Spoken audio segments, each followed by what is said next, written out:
Ya, assalamualaikum buat teman-teman semua. Hari ini saya bikinin buret tentang head Erking yang 29N ya, yang Jepang.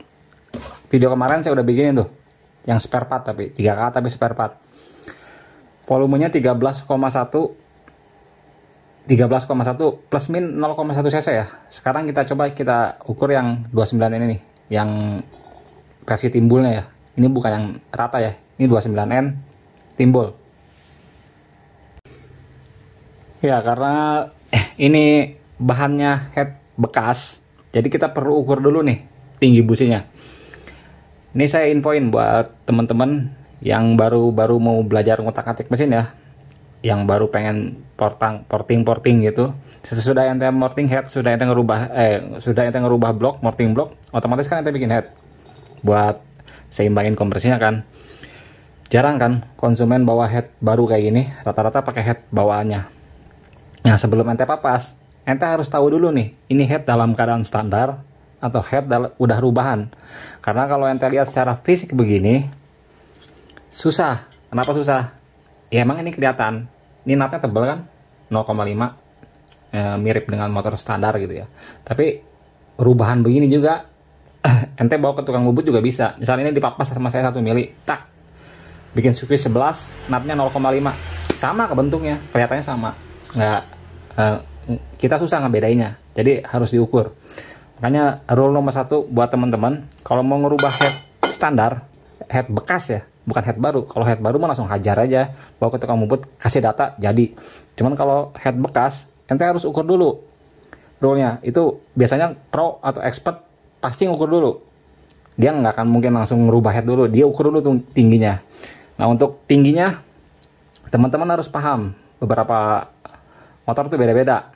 Erking, Poswan, Ninja dalam keadaan standar tinggi businya beda-beda. Nah, sekarang kita ukur ya untuk Erking. Erking ini tinggi businya mainnya 24,8 sampai 24,9. Jauh di bawah itu kita anggap 24,8 deh. Jauh di bawah 24,8 itu udah rubahan headnya. Ya, sekarang kita ukur ya teman-teman. Nih untuk yang head 29N bekas ini. Harusnya kalau ngukurnya, kalau pengen akurat banget, di atas kaca. Ini jangan tiru saya. Ini di keramik, ini keramiknya juga kemarin dicek pakai water pass, nggak sejajar. Cuman ya ini mah nggak apa-apa lah, buat tutorial aja ya teman-teman.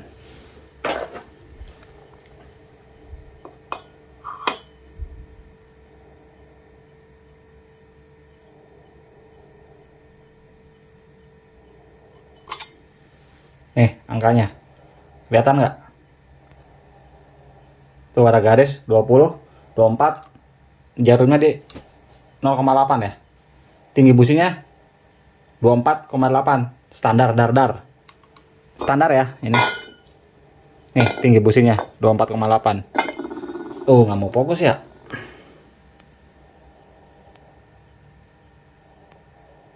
Nah, pokoknya kelihatan tuh. Garis-garisnya di sini 4 nih, 24 garis 0,8.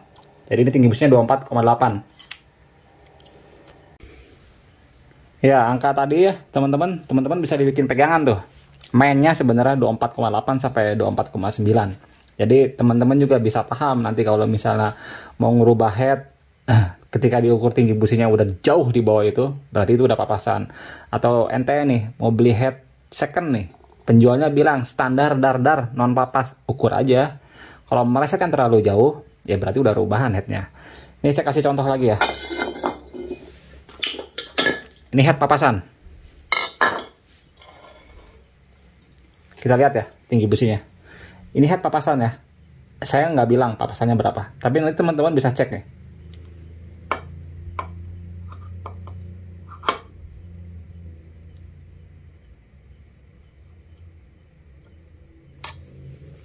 Lihat angkanya di sini. Nggak kelihatan ya? Ini 20, 21, 22, belum ketemu nih 23, 22,9. Berarti ini udah hilang berapa? Ini 22,9. Standarnya 24,8. Hilang berapa tuh? Hilang 1,9 mili. Berarti ini udah dipapas 1,9 mili atau hampir 2 mili ini dipapasnya. Gitu ngeceknya. Paham kan? Pinter kan ente kalau sering nonton channel gua mah. Paham ya? Gitu aja cara ngukurnya. Kalau misalnya ente bingung ini head udah papasan atau belum, ukur tinggi businya. Nih, 22,9. Yang tadi 24,8. Ini udah hilang 1,9 mili. Udah dipapas 1,9 mili. Oke, sekarang kita langsung ke buret ya, teman-teman. Oh iya, teman-teman, nih saya mau infoin juga ya. Kemarin mungkin agak kelewat ya. Nih, teman-teman, kalau ente mau coba-coba ngeburet ya. Kan di sini di lubang ditutup pakai busi. Nah, usahain businya sama. Maksudnya gini. Saya kasih contoh ya. Ini cuma contoh. Ini ada 2 busi. Nih, ini Champion, ini Denso. Lihat modelnya. Beda kan? Ini busi panas nih. Ini busi panas ketahuan, jendol, tinggi. Ini busi dingin. Nih, ini iridium. Iridium ini tuh. Ini busi panas, ini busi dingin. Perhatiin ujungnya. Beda kan? Yang busi panas dia agak nyondol, agak nongol, agak keluar. Yang busi dingin dia agak mendem. Nanti ini kalau dipasang juga sama, yang panas nongol, yang dingin mendem atau sejajar dengan lubang busi. Nah, ini pengaruh ya, teman-teman. Jadi kalau misalnya ente ngeburet, nanti usahain pakai yang mau businya nih tutupnya. Ente mau pakai busi apa? Usahain pakai itu. Nah, kalau di saya, karena saya mah seringnya ya rata-ratanya buat motor-motor harian, otomatis businya buat ngeburet pakai busi panas nongol. Lain hal kalau emang bikin headnya buat speknya agak-agak keras. Nah, businya juga busi dingin, agak mendem. Ini pengaruhnya gede nggak sih? Sekitar 0,1 sampai 0,2 cc lah ini pengaruh. Ya mungkin nggak terlalu kerasa sih kalau di motor harian. Cuman kalau untuk yang pro atau untuk yang expert gitu ya, 0,1 sampai 0,2 cc itu berharga. Berharga banget, dihitung banget, teliti banget ngitungnya. Karena kadang jangankan hal-hal kayak gini, hal-hal sepele ya, yang apa yang saya sebutin kemarin, masalah di mata rantai aja. Kalau motor kompetisi, mata rantainya beda aja, dia udah pengaruh. Makin tinggi spek motor, makin apa ya, bisa dibilang motor-motor kompetisi itu bisa dibilang sensitif motornya. Dirubah sedikit langsung kerasa efeknya. Lain hal dengan motor-motor standar. Kalau motor-motor standar mungkin perubahannya nggak terlalu kerasa, tapi kalau di motor-motor kompetisi begitu, apa yang terubah sedikit aja, angin ditutup sedikit, 1/4 langsung kasih efek.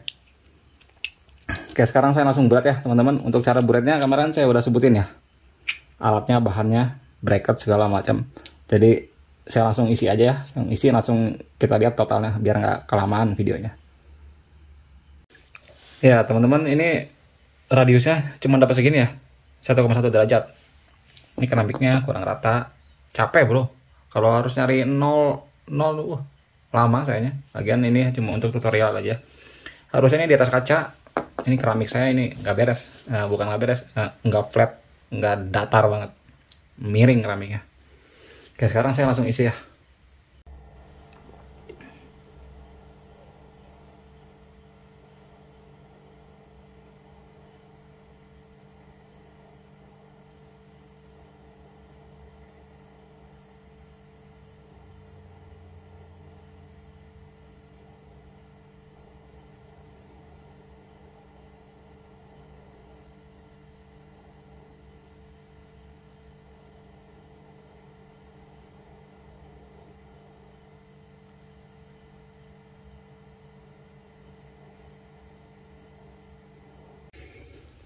Ya teman-teman, ini udah diburet ya, ini udah diisi.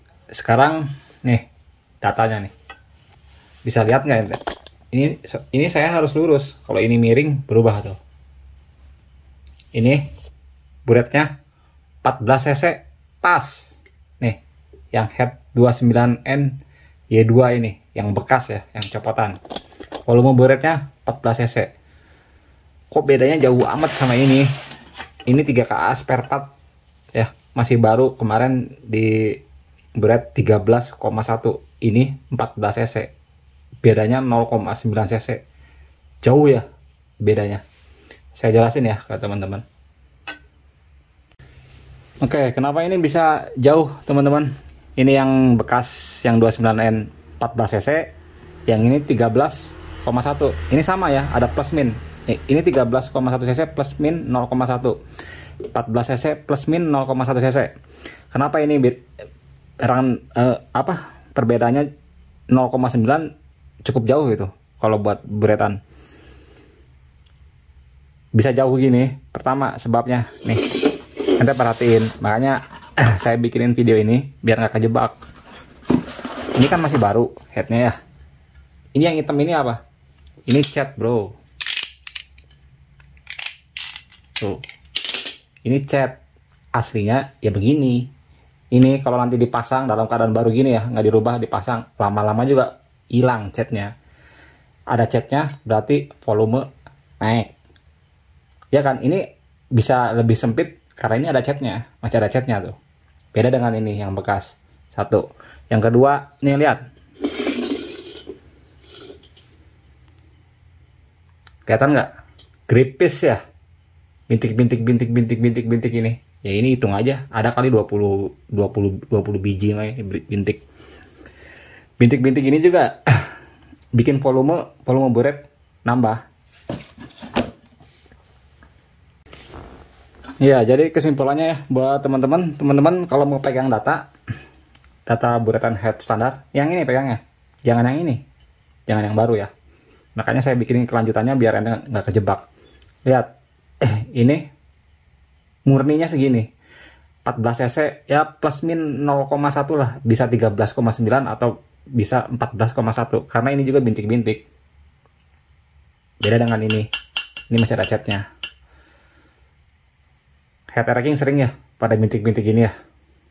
Penyakitnya sih. Bukan racking doang, hampir rata-rata kalau di motor 2 tak, kalau motor standar pada gripis. Ini juga ada nih head nih. Ini punya siapa ya? Lupa tadi nganterin. ini RX pengen mau pakai blok racking mau dirubah. Lihat tuh. Jadi yang gripis gini nih sebenarnya bukan racking aja. Nih RX juga sama. Tuh. Squeeze-nya pada rompal, bintik. Padahal ini standar ya. Ya kalau baru mah kagak loh. Baru mah masih bersih. Cuman lama-lama begini-gini juga. Ini udah pernah saya bahas ya, teman-teman. Nanti deh, kapan ya saya bahas lagi ya yang lebih detail ya, biar ente semua juga paham. Ini kenapa sih ini sebabnya pada gripis begini? Ini ketinggian kompresi ini ketinggian kompresi atau emang Jepangnya salah ngitung? Ntar saya bikinin video khusus masalah ini ya. Jadi teman-teman yang hadapin masalah kayak gini bisa paham. Head kayak gini, rompal bintik-bintik ini sering ya di motor standar, head standar, box standar, pokoknya semua standar biasanya pada rombal, pada bintik-bintik. Oke, segini dulu ya teman-teman untuk video saat ini ya. Maaf kalau kepanjangan. Jadi sampai sini teman-teman paham ya. Untuk megang head data di antara ini dan ini, saya saranin pegangnya yang ini, jangan yang ini. Standarnya segini nih, 14 cc plus min 0,1. Jangan yang ini pegangnya. Ini 13,1 plus min 0,1. Jauh gapnya karena ada cat. Masih ada cat. Ini belum polos. Ini masih perawan. Ini apa ya? Udah sering dipakai. Oke, segitu ya teman-teman. Terima kasih atas waktunya.